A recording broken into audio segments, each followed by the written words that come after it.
आदाब। कल्चर बाज़ार के एक नए एपिसोड में आप तमाम हजरात का एक मरतबा फिर खैर मकदम और स्वागत है। बाकी जो एपिसोड्स आप हफ्तेवार देखते हैं उनसे आज का एपिसोड कुछ मुख्तलिफ है। वो इस माने में कि जिस तरह पहले भी हुआ है कि अक्सर हम अपनी शॉर्ट स्टोरीज़ इसमें पेश करते हैं, उसी सिलसिले को कायम रखते हुए आज हमारी एक शॉर्ट स्टोरी है जिसका नाम है कैलेंडर, वो हम आपकी खिदमत में पेश कर रहे हैं। तो पेश खिदमत है शॉर्ट स्टोरी कैलेंडर। दीवान अहमद यार खान की चौथी पीढ़ी में उनकी तमाम जागीर, यहाँ तक कि उनकी पुरानी 5 मंजिला हवेली के भी हिस्से बकरे हो चुके थे। आज़ादी के बाद वैसे भी अब कौन कहाँ का राजा और दीवान रह गया था। हवेली के अलग अलग हिस्से भी 4 पुश्तों के पेचीदा रिश्तों की तरह उलझे हुए थे। किसी के पास अगर 4 बड़े कमरे थे तो अंगनाई नहीं थी। बड़े बड़े दालानों में कई कई ख़ानदान रेलवे प्लेटफॉर्म की तरह कब्ज़ा किए हुए थे, इस उम्मीद पर कि कब कोई अच्छा बिल्डर मिल जाए जो हवेली में फ्लैट्स या कॉम्प्लेक्स बना दे। इसी इंतज़ार में कि ख़ानदान के हर हिस्सा हवेली में ज़्यादा से ज़्यादा पैर पसारने की जुगत में था, यानी हवेली में जितने हिस्से पर उसका कब्ज़ा उतना ही उसका कॉम्प्लेक्स में शेयर होगा। ख़ानदान का हर फर्द रोज़ किसी न किसी बिल्डर को ले आता और पूरी हवेली का मुआयना करवाता। जगह बहुत अच्छी थी, हवेली शहर के बीचों बीच थी। शुरू में तो बिल्डर को ख्वाब में फूल ही फूल नज़र आते थे, लेकिन जब तक वो हवेली में रह रहे हिस्सेदारों के रिश्तों को समझ सकता तो कोई ना कोई हिस्सेदार टांग अड़ा देता, कानूनी दांव पेंच की धमकी देता और बिल्डर रफू चक्कर हो जाता। पूरे फसाद की वजह थी ख़ानदान की औरतें।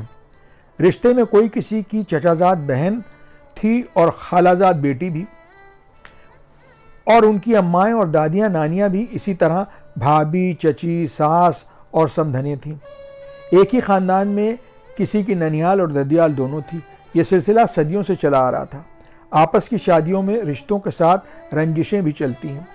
बड़े चचा की बड़ी बहू ताना देती थीं कि छोटी बहू की परदादी को इस घर में उनकी दादी ही लाई थी, क्योंकि उनकी परदादी की शादी दीवान साहब के बड़े बेटे से हो चुकी थी। इस पर छोटी बहू तड़ाक से कह देती थी, हमने भी अपनी दादी से सुना है कि गरीब घर की देवरानी लाई थी ताकि वो हमेशा दबी रहे और उस पर हुक्म चलाया जाए।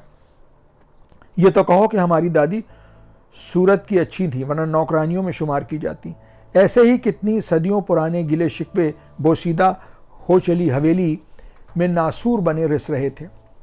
इन्हीं उलझे रिश्तों में एक निहायत सीधा सुलझा हुआ हिस्सा भी था। हवेली के सबसे ऊपर की मंजिल पर आबाद नब्बू मियाँ, उनकी बीवी मर्जीना बेगम और उनका इकलौता बेटा रशीद यार खान उर्फ रश्शू मियाँ। दुनिया से बेजार नब्बू मियाँ अपना पूरा वक्त शहर का हर अखबार पढ़ने में सर्व करते थे और बचा कुचा वक्त दीवान साहब की पुरानी लाइब्रेरी में गुजारते थे। 5वीं मंजिल के सबसे बड़े हॉल में थी ये लाइब्रेरी। पूरे कमरे में ज़मीन से लेकर छत तक कितनी ही पुरानी तरतीब से लगी हुई किताबें क्या काफ़ी न थीं कि नब्बू मियाँ अक्सर बाज़ार से पुरानी किताबें और ख़रीद लाते। इस काम में इनके लाडले रश्शू मियाँ खूब हाथ बटाते थे। अपने अब्बा के पीछे किताबें कपड़े के बड़े बड़े थैलों में भरकर ऐसे संभाल कर चलते थे जैसे सर पर धरी पानी की भरी मटकी को संभाल रहे हों। दरअसल वे दोनों हाथों में भारी थैलियों को बैलेंस करके चलते थे। उनकी ये मशक्क़त यहीं ख़त्म नहीं होती थी। हवेली पहुंचकर भी 5वीं मंजिल तक इस बोझ को ले जाना कोई मामूली बात नहीं थी। उनकी इस हालत को देखकर रश्शू मियाँ की अम्मी दौड़कर उनके हाथों से बोझिला थैले उतरवा लेती और कहती, हाय मेरा बच्चा कैसा हल्कान हो गया। जवाब में रश्शू मियाँ अम्मी को बताते कि उन्होंने किताबों के बाज़ार से लेकर 5वीं मंजिल तक न एक बार कहीं भी नहीं रुके और थैले ज़मीन पर नहीं रखे। अब्बू ने जो कह दिया था कि सीधे घर जाना। रश्शू मियाँ की अम्मी साल में 2 बार उनकी सालगिरह मनाती थीं, एक अंग्रेज़ी कैलेंडर के हिसाब से और दूसरी हिंदुस्तानी यानी चांद वाले इस्लामी कैलेंडर के महीने से। साल दर साल उनकी सालगिरहें तो मनाई जाती रहीं, मगर रश्शू मियाँ कभी बड़े हुए ही नहीं। शुरू में तो सब यही समझते थे कि माँ बाप के प्यार ने उन्हें बिगाड़ दिया है, लेकिन बाद में समझ में आने लगा कि रश्शू मियाँ की दिमागी उम्र बढ़ नहीं रही है। स्कूल में दाखिला कराया गया था, वहाँ भी उलूल हरकतों की वजह से टिक न सके। स्कूल में इनका इंटरवल कभी ख़त्म ही नहीं होता था। सब बच्चे वापस क्लास में चले जाते, लेकिन रश्शू मियाँ बाहर स्कूल के मैदान में कभी गोल गोल तो कभी घोड़े की चाल पर दौड़ते रहते। एक दिन तो हद ही हो गई जब ये बाथरूम से लोहे की बाल्टी में पानी भर कर ले आए और उसे पूरे क्लास में लुढ़ा दिया और ज़ोर ज़ोर से तालियां बजाकर कहने लगे, होली है, होली है। रश्शू मियाँ को अब स्कूल अलविदा कह चुका था। बस अब ये घर पर ही कभी अपनी अम्मी से कुरान शरीफ की कुछ छोटी छोटी आयतें सीखने लगे। वैसे इतने खिलौने होने के बावजूद भी रश्शू मियाँ हर सुनी हुई बात को फ़ौरन याद कर लेते थे। एक दिन इनके अब्बू ने अखबार की हेडलाइन को ज़ोर से क्या पढ़ दिया कि भागलपुर में फसाद। बस रश्शू मियाँ उसे ले उड़े। 5वीं मंजिल से सड़क तक जहाँ जाते यही दोहराते, भागलपुर में फसाद। इनकी इस आदत से ऊबकर एक दिन इनकी बड़ी अम्मी यानी ताया अब्बा की बीवी ने इनकी अम्मी से कहा, ऐ मर्जीना बेगम, तुम्हारे लड़के की इस आदत से हम बहुत परेशान हो गए। मेरी शक्ल देखी नहीं कि रट लगा लेता है भागलपुर में फसाद। ऐ अपने मियाँ से कहो कि इसको कोई अच्छी खुशी वाली खबर भी याद करा दें ताकि वो हमें मनहूस खबर हमारे सामने रोज़ तो न दोहराए। रश्शू मियाँ की एक और आदत थी कि जो बात जैसे कही जाती थी उसे हर्फ बहर्फ वैसे ही दोहरा देते थे। एक दिन जयपुर की चिलचिलाती दोपहर में किसी ने इनके दरवाजे पर दस्तक दी।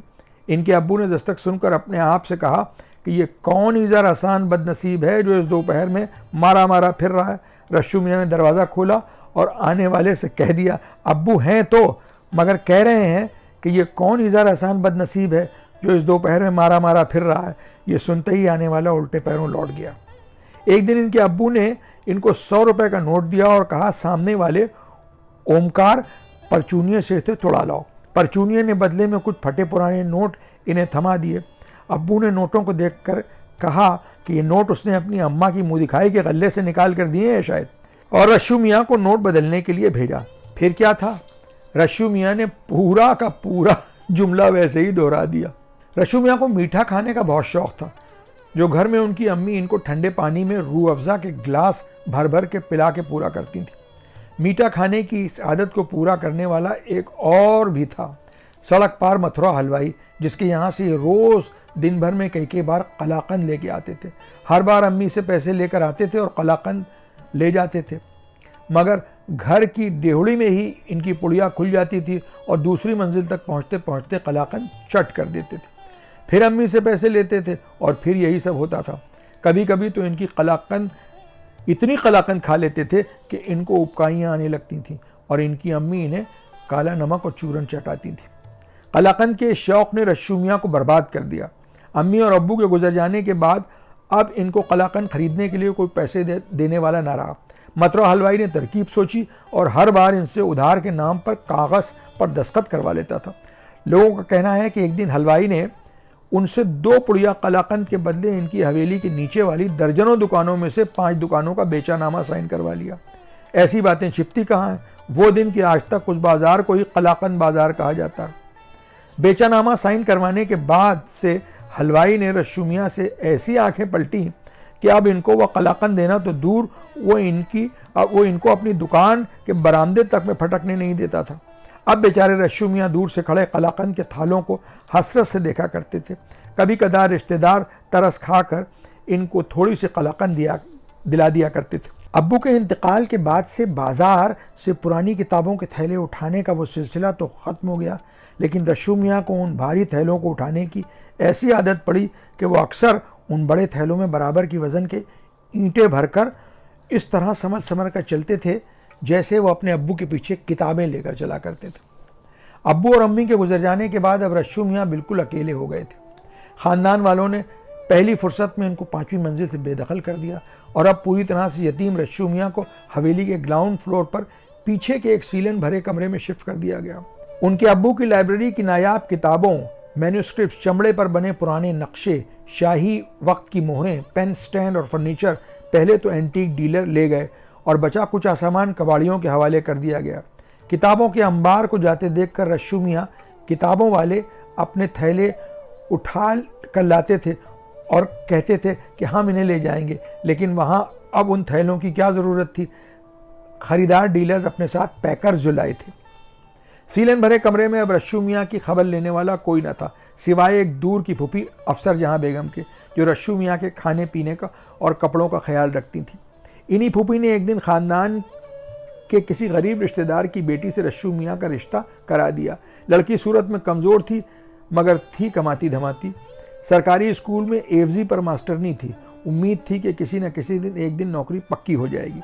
रश्शू मियाँ की बीवी दिन में अपनी नौकरी पर स्कूल चली जाती थी और रश्शू मियाँ की दिन भर नौकरों की गत थी। 2-2 मिनट पर पूरी हवेली वाले उनसे सौदा सामान लेने बाजार भेजा करते थे।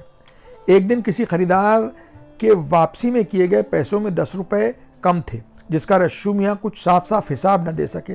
फिर क्या था, कई लोग एक साथ इन पर पिल पड़े। सब यही कह रहे थे कि हो ना हो रश्शू ने इन 10 रुपयों की कलाकंद खा ली होगी। मार खाते हुए बिलक बिलक को रोते हुए देखकर इनकी फूफी बीच में आ गई और इनको बचा लिया। फूफी के गले लगकर रश्शू मियाँ बच्चों की तरह रो रहे थे। फूफी ने उनको गले लगाया और जब उनके आंसू पोंछे तो रश्शू मियाँ बोले, जब हम रोते थे तो अम्मी हमको रूह अफ़ज़ा पिलाती थी। फिर फ़ौरन बोले, हम रूह अफ़ज़ा मांग नहीं रहे हैं, बस बता रहे हैं। 10 रुपए की चोरी का मामला हलवाई तक पहुंचा। हलवाई ने बता दिया कि रश्शू मियाँ तो उसकी दुकान में महीनों से नहीं आए। शायद कुछ यूँ हुआ होगा कि किसी दुकानदार ने उनको 10 रुपए कम दिए होंगे। रश्शू मियाँ अब सीलन भरे कमरे में सेट हो गए थे। दीवारों की सीलन पर सैकड़ों बड़े बड़े नंबरों वाले कैलेंडर वॉल पेपर की तरह चिपके हुए थे। ये कैलेंडर अब रश्शू मियाँ का वाहिद सरमाया था जो हर साल जमा करते थे। अक्टूबर महीने से ही वो एक एक से पूछा करते थे, नया साल आने वाला है ना। जब कोई जवाब में हाँ कहता था तो रश्शू मियाँ उससे फ़ौरन फरमाइश कर देते थे कि नए साल का कैलेंडर दोगे, फ़ोटो वाला नहीं, बड़े बड़े नंबरों वाला जिसमें छुट्टियाँ भी लिखी होती हैं।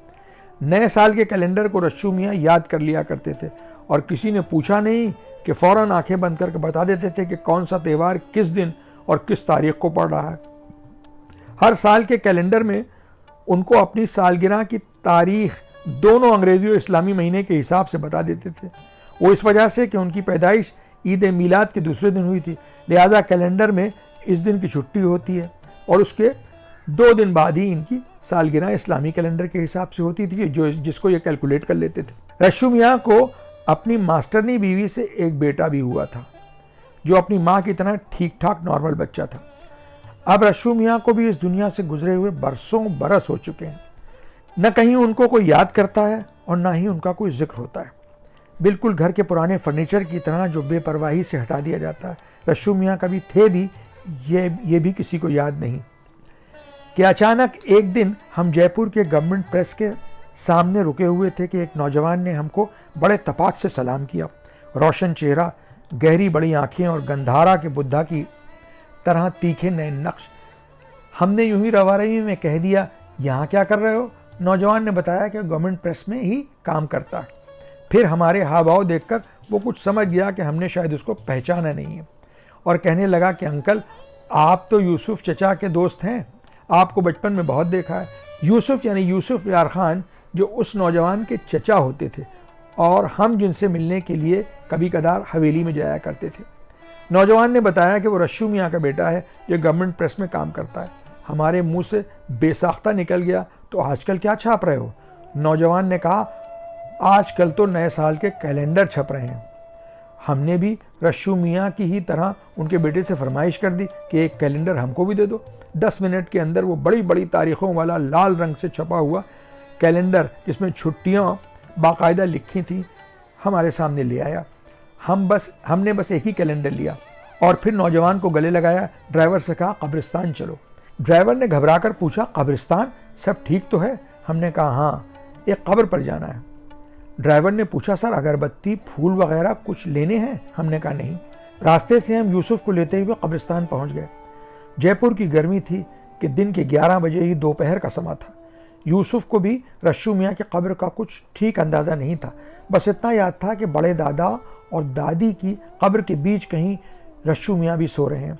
ढूंढते हुए हम दोनों इस कब्र के पास पहुँच गए।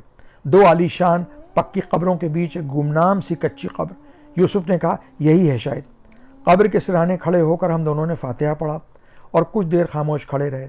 फिर हमने धीरे से वो नए साल का कैलेंडर जो हम अभी रश्शू मियाँ के बेटे से मांग कर लाए थे, उसको आहिस्ता से कब्र पर रख दिया और उसे फैलाकर एक पत्थर से दबा दिया।